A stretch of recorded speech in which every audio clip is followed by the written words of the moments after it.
The use of decimals, the use of powers of 10 in preference to the fractions simplifies the specification of any quantity.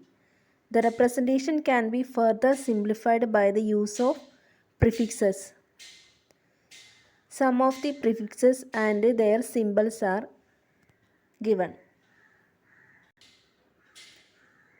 10 raised to 12 is tera, the symbol is T. 10 raised to 9 giga. 10 raised to 6 mega. 10 raised to 4 is myria or myriad and its symbol is MY. 10 raised to 3 kilo. 10 raised to 2 hecto. 10 raised to 1 deca. 10 raised to minus 1 deci. 10 raised to minus 2 centi. 10 raised to minus 3 milli. 10 raised to minus 6 micro. 10 raised to minus 9 nano. 10 raised to minus 12 pico.